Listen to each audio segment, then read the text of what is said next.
Hai, balik lagi sama aku Dian di Bale Movie.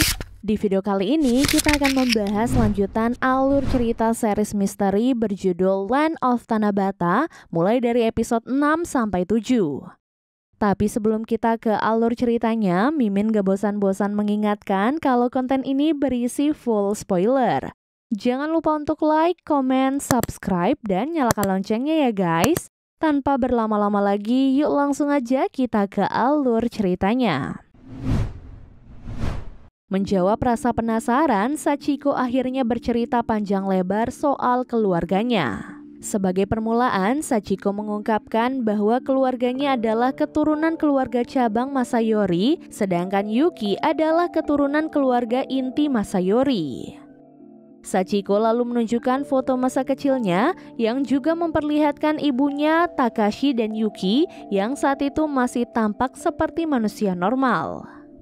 Usai menunjukkan foto ini, barulah Sachiko menceritakan masa lalu keluarganya.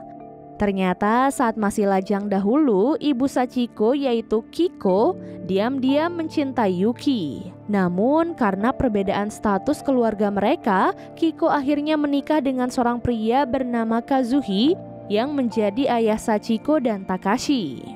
Akibat tak bisa beradaptasi dengan aturan keluarga Masayori, Kazuki menjadi sosok ayah yang kasar bagi Takashi. Demi kebaikan putranya, Kiko menitipkan Takashi kepada Yuki hingga akhirnya ia menjadi anak didik Yuki.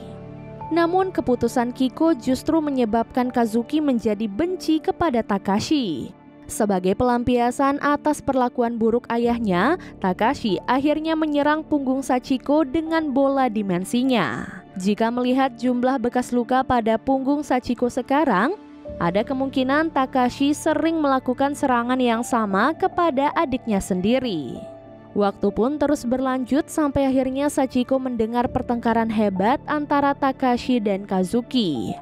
Di momen itu Takashi berusaha membela Yuki karena selama ini ia sangat mengaguminya. Saat emosinya sudah memuncak, Takashi akhirnya tak sengaja menyerang ayahnya sendiri dengan bola dimensi hingga akhirnya ayahnya pun tewas.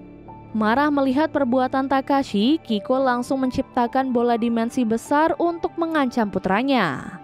Karena takut, Takashi akhirnya mematuhi perintah Kiko untuk menyingkir dari kehidupan keluarganya. Keesokan harinya, Sachiko memenuhi keinginan Kiko untuk menemui ibunya di puncak Gunung Marukami bersama Yuki. Nah, saat itu wajah Yuki sudah mulai berubah menjadi seperti alien karena efek samping penggunaan kekuatan menciptakan bola dimensi. Ini artinya dalam jangka panjang penggunaan kekuatan tersebut bisa mengubah fisik sang pemilik dan awal perubahan itu ditandai dengan bintik merah pada dahi sang pemilik seperti Nanmaru sekarang. Setelahnya, Sachiko dan Yuki mendapati Kiko nekat mengakhiri hidupnya sendiri. Sejak saat itulah Yuki memutuskan untuk meninggalkan kota Marukawa, namun ia diam-diam masih berusaha melindungi kota asal keluarga Masayori itu.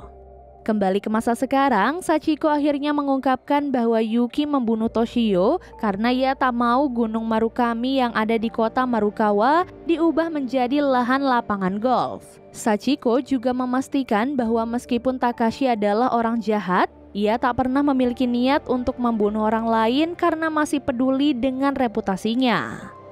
Di akhir momen ini, Sachiko dengan berat hati harus meninggalkan Nanmaru di Tokyo. Karena sebenarnya Sachiko tidak bisa meninggalkan kota Marukawa terlalu lama. Keesokan harinya, Nanmaru memberitahu komunitasnya bahwa ia ingin menutup jasa pembersih sampah, padahal saat itu jasanya sudah mulai mendapatkan banyak klien. Rupanya, Nanmaru berniat mengakhiri jasa ini karena ia ingin menggunakan kekuatannya untuk hal yang lebih penting. Sementara itu, Aki, teman satu komunitas Nanmaru, bekerja sama dengan seorang polisi bernama Sato untuk menyelidiki kematian Toshio dan Toshiro yang mereka curigai berhubungan dengan bola dimensi. Singkat cerita, Aki dan Sato akhirnya membuntuti Takashi yang saat itu sedang bersama dengan Yuki. Namun, tim Aki ditangkap oleh anak buah Sensei saat berusaha masuk ke dalam sebuah gedung kosong.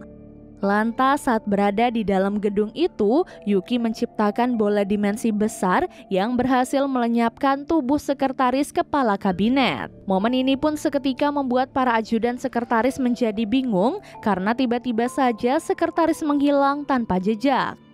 Tak lama kemudian, Yuki memberitahu Takashi bahwa ia membunuh pejabat tinggi itu karena tidak bisa membantu meringankan biaya pajak. Setelahnya, Takashi bertanya kenapa sampai sekarang Yuki masih mau melaksanakan perintah sensei. Yuki akhirnya mengisyaratkan bahwa ia bertindak demikian untuk melancarkan misi utamanya, yaitu mengalahkan seorang penjahat kejam yang selama ini menjadi musuh besarnya. Selang beberapa menit, anak buah sensei membawa Aki dan Sato ke hadapan Yuki. Yuki akhirnya sengaja meninggalkan mereka berdua karena ia masih memiliki pekerjaan lain. Di lain pihak, Nanmaru mulai menjalani pekerjaan paruh waktunya sebagai petugas kebersihan. Lalu saat bekerja sendirian, Nanmaru awalnya akan menggunakan bola dimensi untuk melenyapkan barang-barang yang perlu dibersihkan.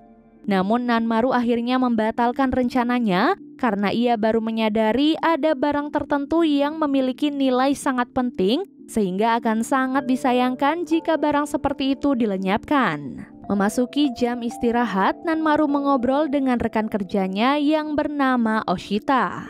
Lantas di momen santai itu, Nanmaru melihat sebuah bola dimensi terbesar yang pernah ia lihat sejauh ini. Bola dimensi yang melayang di atas kota ini pun terus bergerak menuju sebuah gedung tinggi yang menjadi targetnya. Begitu bola ini mengenai target, langsung terjadi letusan yang lantas melenyapkan separuh gedung.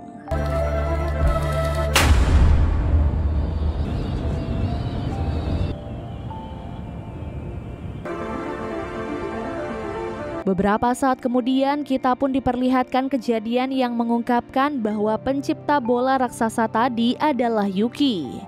Menjawab pertanyaan Takashi, Yuki mengakui bahwa ia sengaja melenyapkan gedung itu karena ingin mengakhiri sesuatu yang ia sebut sebagai mimpi buruk. Selang beberapa jam, Sachiko menyaksikan berita yang menyoroti insiden gedung. Ternyata gedung yang diserang oleh Yuki adalah gedung pemerintahan Tokyo dan kabarnya 200 orang hilang akibat insiden itu.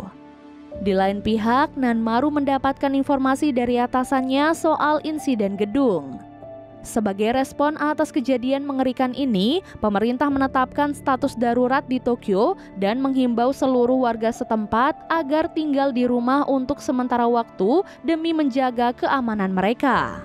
Pemerintah juga menginstruksikan agar kegiatan bisnis di Tokyo untuk dihentikan sampai situasinya menjadi aman.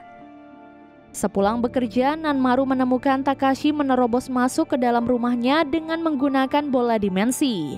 Menjawab kecurigaan Nanmaru, Takashi mengisyaratkan bahwa bola raksasa tadi diciptakan oleh Yuki. Takashi juga tak lupa mengungkapkan bahwa Yuki melakukan aksi kejam itu untuk mengakhiri mimpi buruknya yang selama ini membuat hati Yuki dipenuhi emosi negatif. Takashi lalu meminta bantuan Nanmaru untuk memberitahu Sachiko bahwa kakaknya ingin meminta maaf atas semua kesalahannya. Dan demi menebus kejahatannya pada Nanmaru, Takashi akhirnya memberitahu lokasi sebuah gudang yang dimanfaatkan untuk menahan Aki dan juga Sato. Singkat cerita, Nanmaru akhirnya pergi sendirian ke lokasi tujuan dan bergerak cepat untuk melakukan penyelamatan. Di awal momen ini, Nanmaru berhasil mengalihkan perhatian anak buah sensei dengan bola dimensi sehingga ia pun keluar dari gedung. Situasi ini kemudian langsung dimanfaatkan oleh Nanmaru untuk membebaskan Aki dan juga Sato. Namun dalam perjuangannya, Nanmaru dihalangi oleh seorang anak buah sensei. Dengan bola dimensinya, Nanmaru sebenarnya akan membunuh pria itu setelah berhasil melumpuhkannya. Namun atas desakan Aki, Nanmaru membatalkan niatnya dan membiarkan pria itu tetap hidup. Usai berhasil membebaskan Aki dan Sato, Nanmaru mendapati bintik pada dahinya tiba-tiba mulai membesar karena efek penggunaan bola dimensi. Di akhir momen ini, Nanmaru berterima kasih kepada Aki karena telah mencegahnya untuk menjadi pembunuh. Pada malam harinya, Yuki bertemu dengan Sensei untuk membahas status kesepakatan mereka. Tak mau lagi diperintah oleh sensei, Yuki akhirnya membatalkan kesepakatan sehingga mulai sekarang ia akan bertindak sesuka hatinya. Selang beberapa jam, sensei bersiap pergi meninggalkan kediamannya. Namun tak lama setelah itu, sensei melihat bola dimensi raksasa yang ukurannya lebih besar dari bola dimensi yang melenyapkan gedung pemerintahan. Keesokan harinya, di tengah kota ada lubang raksasa yang tercipta akibat letusan bola dimensi semalam. Dan series Land of Tanabata episode 6-7 akhirnya selesai. Jadi itu dia guys keseluruhan alur cerita seriesnya. Terima kasih banyak sudah menonton. Dan sampai jumpa di alur cerita berikutnya. Bye guys.